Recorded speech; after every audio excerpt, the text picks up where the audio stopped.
प्यारे दोस्तों को राम राम नमस्कार। आज हम लोग जिस विषय बात करने जा रहे हैं वो एक बहुत कठिन विषय है और एक दुविधा है विद्यार्थी की सर शॉर्ट नोट्स कैसे बनाए। क्यों जिस तरीके से बाजार में पुस्तकें आ रही है, बहुत बड़े ग्रंथ आ रहे हैं, कट कॉपी पेस्ट चल रहा है, इधर से उठाया उधर डाला, इधर से उठाया उधर डाला, एक किताब छाप के बैठ जाते हैं। बहुत सी किताबें ऐसी भी देखने को मिलेंगी कि लिखने वाले को पता ही नहीं इसके अंदर क्या है, केवल फोटो आई है। ऐसे दौर में विद्यार्थी ठगा ठगा महसूस कर रहा है, तो वो विद्यार्थी कैसे अपने आप को परिपक्व बनाए। और आपका एक सवाल भी रहता है कि सर आप जो ब्रह्मास्त्र नोट्स हमें देते हो वो ब्रह्मास्त्र नोट्स क्या सोच के आप लोग बनाते हो, कैसे कंटेंट को आप सीमित करना चाहते हो। जैसे राजस्थान की राज व्यवस्था की एक अभी हमारी बुक लॉन्च हुई है, मात्र 140 पेजों में वो राजस्थान की राज व्यवस्था विद्यार्थियों को दी है और विद्यार्थियों का आपका बहुत प्यार मिला है। 140 पेज में मात्र राजस्थान की राज व्यवस्था, और कुछ नहीं छोड़ा, जो आप लोगों को पूरा एकदम पॉइंट टू पॉइंट लिखा है। विद्यार्थियों की डिमांड गुरुजी इसी प्रकार के आपके सभी किताबें आनी चाहिए। मैं क्या विधि प्रयोग करता हूं, कैसे बनाता हूं, जरा एक एक करके आपके सामने रख रहा हूं। सबसे पहले हम देखिए यहां देखेंगे, हमने एक हेडिंग दे दी कि हम हस्तकला की बात करने जा रहे हैं। तो मैंने उसको लंबा नहीं लिखा, मोटा सा लिख दिया, धातु से संबंधित हस्तकला, उसका डब्बा बना दिया। अब उनसे रिलेटेड कला मैंने हस्तकला में से डिवाइड कर लिया, सबको एक तरफ लिया है कि मुझे केवल केवल यहां धातु से संबंधित कला है उसकी बात करनी है। मुझे यहाँ कपड़ा नहीं डालना, मुझे यहाँ लकड़ी नहीं डालनी, कुछ नहीं डालना, मुझे केवल केवल धातु से संबंधित कला यहाँ डालनी है। अब मैंने यहाँ कला का नाम लिखा अलग से और इधर जगह छोड़ दी काफी, ताकि आपको अलग से दिख रहा है। बीच में सारा कोप्तगिरी की बात कर रहा है। मैंने देखा यार ये कला है तो इसमें भी लोहा या फौलाद है ना, नीचे वाली कला है तो इसमें भी लोहा या फौलाद है, और इसमें भी लोहा या फौलाद है, तीनों जगह लोहा या फौलाद है। तो फिर अंतर कहां है? अगर लोहा या फौलाद धातु पर सोना चांदी की परत चढ़ा दी तो वो कला कोप्तगिरी हो गई। अगर लोहा या फौलाद धातु पर चांदी की परत चढ़ा दी तो वो कला तैनिशा हो गई। अगर लोहा या फौलाद धातु पर चांदी के तारों की जड़ाई कर दी तो तारकसी। यानी 3-4 शब्दों में मैंने उसका मतलब दे दिया। धातु लोहा या फौलाद की है, सोना पीतल चढ़ा दो कोप्तगिरी हो गई। लोहा फौलाद की धातु है, चांदी की परत चढ़ा दो तैनिसा हो गई। लोहा फौलाद धातु है, चांदी के तारों की जड़ाई कर दो। जैसे आप तलवार पकड़ते हो, हत्था पकड़ते हो तलवार का, तो सिल्वर कलर या गोल्ड कलर का वही है। अब नीचे लिख दिया मैंने सिर्फ बस केवल भाई प्रसिद्ध क्षेत्र कौन सा है ना, यहां थोड़ा जगह देके जयपुर अलवर उदयपुर, प्रसिद्ध क्षेत्र जयपुर, प्रसिद्ध क्षेत्र उदयपुर अलवर जयपुर। लेकिन तारकसी के जेवर की बात करेगा तो राजस्थान में कहा कि प्रसिद्ध है नाथ द्वारा राजसमंद के। फिर मैंने लिखा पन्नीगिरी। अब कोप्तगिरी तैनीसा तारकसी तीनों समझ में आ गई। पन्नीगिरी में सोना एवं चांदी के तारों को जानवर की खाल में रखेंगे और कूट कूट कर उन्हें पन्नी जैसी आकृति देने की कला पन्नीगिरी कहलाती है।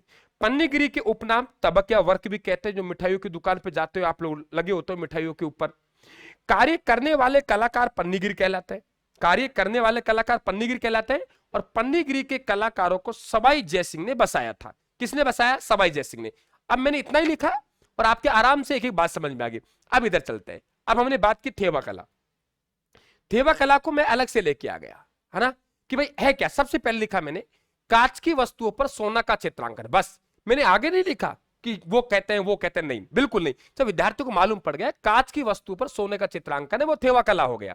कांच कहां से लाएंगे? बेल्जियम से। और कांच कैसा होगा? हरा रंग का होगा। उपनाम क्या हो गया? थेरनाबादा हो गया। जन्मदाता कौन हो गए? नाथूजी सोनी हो गए, लगभग 500 वर्ष पूर्व। प्रसिद्ध जिला कौन सा है? प्रतापगढ़ है, यहाँ का सोनी परिवार इसके लिए प्रसिद्ध है। विशेष क्या है? इसे महिलाओं को नहीं सिखाया जाता है कि महिलाओं का 2 परिवारों से नाता होता है ना, 2 परिवारों से नाता होता है कि भाई ऐसा है कि उधर से भी है और इधर से भी है। तो अगर महिला सीख गई तो वो आगे जाके बताएंगे तो हमारा जो व्यवसाय है वो व्यवसाय क्या हो जाएगा? कम हो जाएगा। तो महिलाओं से पर्दा करके इनसाइक्लोपीडिया ऑफ ब्रिटेनिका, जिसने राजस्थानी भाषा का मसाल का है सीताराम लालस को, उसमें शामिल है। ये कला एक ही ऐसा परिवार है जिसके लिए इसे सर्वाधिक, एक ही कला के लिए एक ही परिवार को राष्ट्रीय अवार्ड। भाई एक ही कला है, प्रतापगढ़ का सोनी परिवार ही तो है, इसको ही मिलेगा। प्रमुख कलाकार रामनिवास सोनी, शंकरलाल सोनी, महेश सोनी, राजेंद्र सोनी, गिरीश सोनी, ये इनके प्रमुख कलाकार हो गए। तो अब यहां आपने देखा थेवा कला मैंने किस तरीके से नोट्सों को डिजाइन किया है, सेम ऐसे ही आपको डिजाइन करनी है। तो हमारे अगर आप बने बनाए नोट्स लेना चाहते हैं तो बिल्कुल यहां से आप ऑर्डर करके पढ़ सकते हैं, मंगवा सकते हैं। आपका 1 साल बचेगा, बहुत सस्ते में उपलब्ध है। और अब तो बाजार में भी आप लोगों को ये पुस्तकें उपलब्ध है। किसी बुक सेलर के पास जाइए आप लोग और सर राजस्थान के हमें ब्रह्मास्त्र नोट्स चाहिए तो आपको मिल जाएगी। 130, 140, 150 रुपए रेट है। यहां से आप मंगवाना चाहिए, यहां से भी आप मंगवा सकते हैं। तो मेरे हिसाब से इस तरीके से आपको नोट्स बनाने चाहिए, है ना। बस केवल हम लोग हेडिंग देंगे, एक पॉइंट लिखेंगे, उसको बस क्या है वो लिखेंगे और नीचे प्रसिद्ध क्षेत्र। अगर यहां पे आप लोगों को कोई कलाकार होता तो हम नीचे कलाकार और ऐड कर देते बस, और इस तरीके से हमारे शॉर्ट नोट्स बनते चलेंगे, है ना। तो आपको रिवीजन में बहुत शानदार काम आएंगे। तो बिल्कुल शॉर्ट नोट्स कैसे बनाए, मेरे हिसाब से बेहतर समझ गए होंगे आप लोग। बिंदुवार बना चलिए और जगह जरूर छोड़िए आप लोग, 2 लाइनों के बीच में जगह छोड़िए। कल के दिन आप लोगों को कोप्तगिरी में लिखना पड़ा तो कम से कम 2 लाइन बची हुई है। आपने कहीं यूट्यूब पे पढ़ा, अखबार में पढ़ा, पत्रिका में पढ़ा, कहीं आपने करंट पढ़ा, तो कम से कम आप उसको ऐड कर सको। तो मेरा मानना यह है कि नोट्स के साथ आप लोगों को जगह छोड़ना है, जगह इधर भी छोड़नी है पेज में, और आप जैसे ही 2-3 लाइन लिख रहे, एक पॉइंट पूरा हो गया, 2 लाइन छोड़ी। विद्यार्थी क्या करता, ना तो जगह इधर छोड़ता है ना जगह इधर छोड़ता है। अब वो ऐड करेगा तो कहां से करेगा, तो आप जगह छोड़ के बनाए। तो आप सभी को थैंक यू, धन्यवाद। राजस्थान जीके को बेहतर करने के लिए आप 11 बजे वाली क्लास ज्वाइन कर सकते हैं हमारी, और रात्रि 9:30 बजे वाली क्लास ज्वाइन कर सकते। दोनों क्लासें यूट्यूब पर है। राजस्थान जीके आपको A1 मिलेगा। थैंक यू, धन्यवाद, राम राम साहब, थैंक यू। देखिए, किशनगढ़ चित्रशैली का बहुत प्रिय चित्र है, वो है बनीठनी। बनीठनी कौन थी, तो हम कहेंगे सर वहां के राजा का नाम सावंत सिंह है। वो वृंदावन चले गया और अपना नाम बदल के नागरीदास कर लिया, तो हम कहते हैं उन्हें सावंत नागरीदास। उनकी एक प्रेमिका थी जिसे बनीठनी कहते हैं। बनीठनी का मतलब होता है सजी धजी। तो इनके चित्रकार मोरध्वज निहाल चंद्र ने एक चित्र बनाया, वो चित्र बनीठनी का चित्र कहलाता है। ऐसा ही चित्र देख रहे हो आप लोग, तो ये मोनालिसा है। तो मोनालिसा कहां का चित्र है, ये मोनालिसा इटली का चित्र है। इटली का चित्र है, इटलाइन महिला का चित्र है, और इसके जो चित्रकार है उनका नाम है लियोनार्डे। तो लियोनार्डो द्वारा मोनालिसा का चित्र बनाया। ऐसे ही मोनालिसा हमारे हैं तो 2 विद्वान जिनका नाम है एरिक डिंगसन और फयाज अली। एरिक डिंगसन और फयाज अली ने कह दिया कि राजस्थान की जो मोनालिसा है, राजस्थान की मोनालिसा है, ये राजस्थान की मोनालिसा तो बनीठनी है।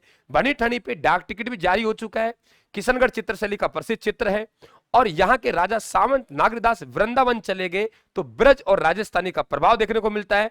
और यहाँ के जो राजा है सावंत सिंह, उन्होंने एक ग्रंथ लिखा था, उन ग्रंथों का संग्रह है, उसे हम लोग कहते हैं नागर सामुच्चय। तो बनीठनी से सवाल बनता ही बनता है। धन्यवाद, थैंक यू।